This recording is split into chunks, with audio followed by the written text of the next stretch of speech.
Hey there! Want to make your System I/O pages really pop? Let's make some buttons that your audience can't help but click. Welcome back to Edit with Ease. If this is your first time here, I'm Andrea. Hi.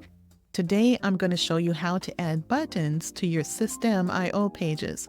They're really easy to set up, and I will show you how. Now, before we get started, if you haven't tried Systeme yet, use my link below to get started for free. Are you thinking about upgrading? Check out my Systeme plans video up here to get the scoop on all the cool features for each plan. All right, ready to make your pages interactive? Let's get started. First, you have to have your funnel set up. When you get to your funnel, you can choose the squeeze page or the thank you page. Now, I am going to go ahead and choose the squeeze page. And what we're going to do is press edit page, and that way we can change everything on the screen. In order to add a button, you need to look for the Elements section. There are two tabs. One is called Elements and the other is Blocks.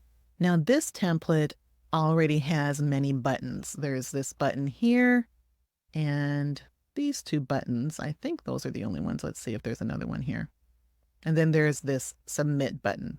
Okay, so you can have more than one button on the page.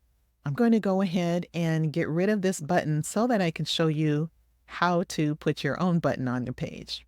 So we're going to look here in the Elements section. We're just going to scroll down, and this is the button option. Now I will show you, if you just click button, it's going to place the button all the way down at the bottom of the page. And depending on where you are in your page setup process, that might be fine. I'm going to delete this, click the button and drag it into where I want it to go. Now remember, I got rid of this button that was already here. So I'm going to click here and drag it. So when you get here, you have options of where you can drop your button. This is in the columns. There's, I think, 3 columns here. So you can put it here, and where the dark line is where it will fall. All right. So we dropped this button into the middle column. As you can see, there's 3 columns here. I'm going to do Control Z to get rid of it. We could have dropped it in this bigger portion, and it will go underneath here. And so pretty much anywhere. Now, this one shows that if you want to drop it here, it will go inside this row. You see that? We're just going to leave this one here, and we'll go through the options.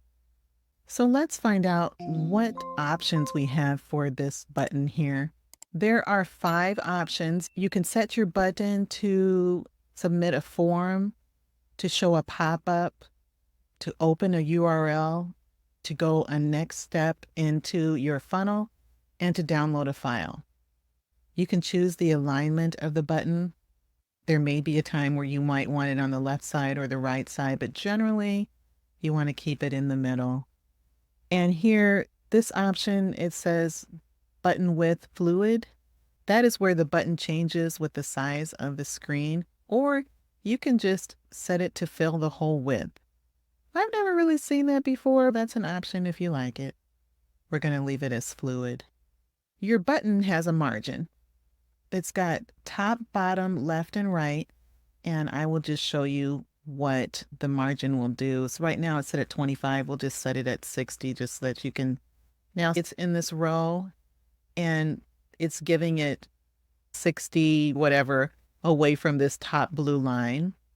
Now if we go back, it was 25, I believe. So we'll set it back to 25 and we'll look here. And as you could see, there's not as much space there. I'm just going to leave it at 25, but you can change the bottom, the left, and the right. You can change the words on here so that it says something other than click here. So you might want to say something like, I'm in, or I want it now. So I changed it to I'm in. And then there's a subtext down here. You can leave that so it's blank, or you can put something there, and that is down here. I'm just going to actually just get rid of it. You may want to have the font a little larger. I'll make it bigger. And then to adjust the line height. Then the subtext, I will write reserve my spot with an exclamation point. Now you can also change the fonts. Right now it says the same font as the page, Nunito. You can change the font to any of these that are available. So if you want to keep it as the same page, just have everything the same, you can leave that. Then there are the web safe fonts. It gives you a whole list of these. You can also choose the Google fonts. See, there's so many of these. But I usually will choose like the Abro. I like Abro Fat Face. I like that one. Okay, so also you can have it so that it's regular. Okay, so Abro Fat Face is pretty bold anyway. So let's try just another one, Montserrat. So as you can see, there's lots of different styles here. This button is talking about, I want in, reserve my spot. It's for this country lane farm and destination. Let's see if we can find an icon for this. Let's see, maybe let's type in farm and see what comes up. Let's try a plow. That's kind of cute. Next is the color. Whatever your brand colors are, you can use those. I'm going to try this green. I think that looks good. We'll leave it at that. Now your text color is something you can change too. And as you can see here, you just type in whatever your brand colors are, or you can choose one of these colors down here at the bottom. I'm going to leave it as white. And then you can also change the subtext color too. For the padding, that's similar to the margins, but the padding will actually change the margin inside the tab. You can see here. You just, whatever it is, you want to have it pretty much the same all the way around. So we have 15, 15. I'm going to leave mine at 40. I think that's a good size. Now, another thing you can do is round the corners. Now, these corners are rounded, it says 3. So it's almost like really pointy corners. And let me just show you what it can be if you turned it as a 20. So of course you're going to want to go 20 all the way around. Yeah, that looks great. If you're interested, you can have a shadow. And as you can see, there are lots of different choices for a shadow. I'm going to choose the blurry shadow. That looks nice. Now, if you want your button to change colors when the cursor is hovered over it, this is what you can do. Choose one of the colors here. I will choose this brown to go with the dirt in the picture. The background color, we'll make that a lighter green. I'm not going to do anything with the subtext color.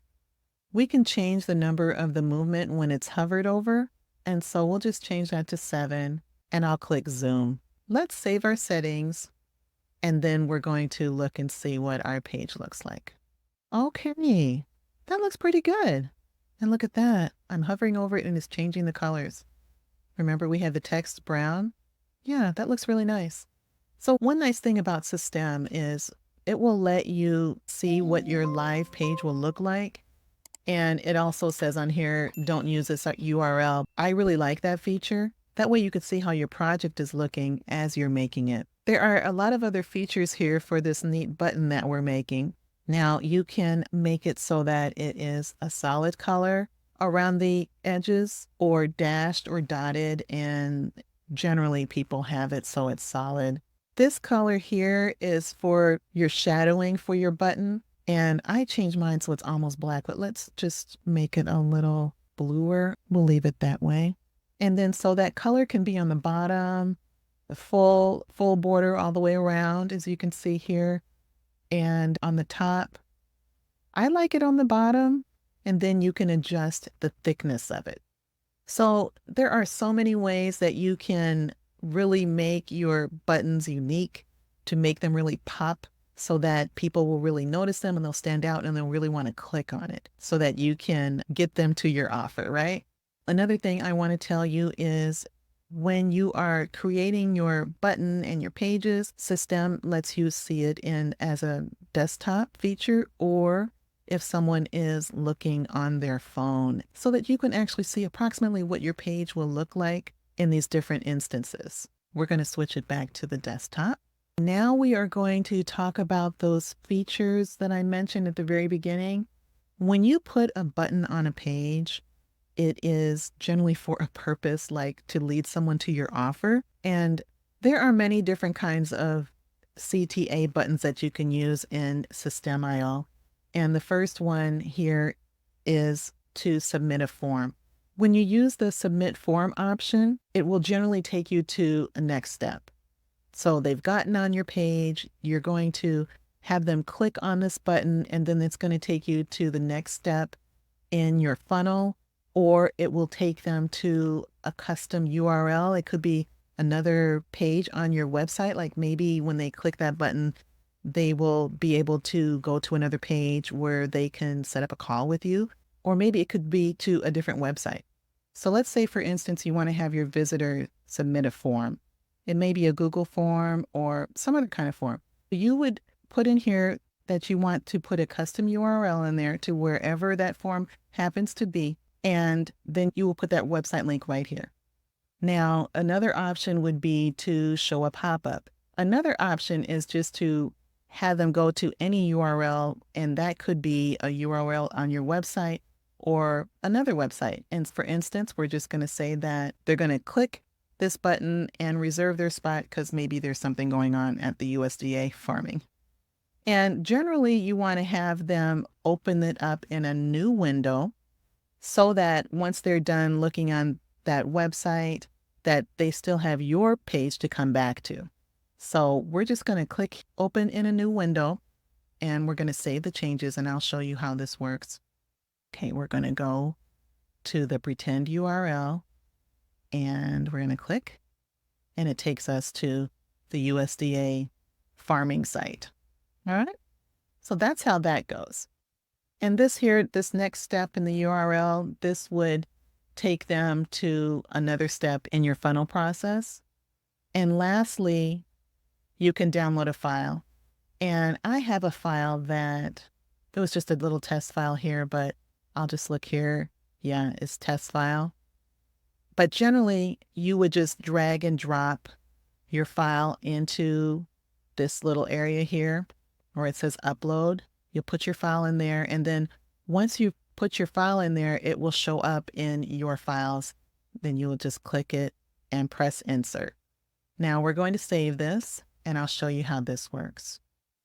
Okay. And then it opens up your test file. So there are so many ways that you can use these buttons and to customize them. So now you know how to create a button on your pages in Systeme. If this video helped you out, hit that subscribe button for me and give it a thumbs up. It really helps more people find these tutorials. Do you want to learn more about getting the most out of Systeme? I've got a video that breaks down all the Systeme pricing plans. It's perfect if you're thinking about upgrading or just want to know what features that you get with each level. Click the card on the screen to check it out. Thanks for watching, and I'll see you in the next video.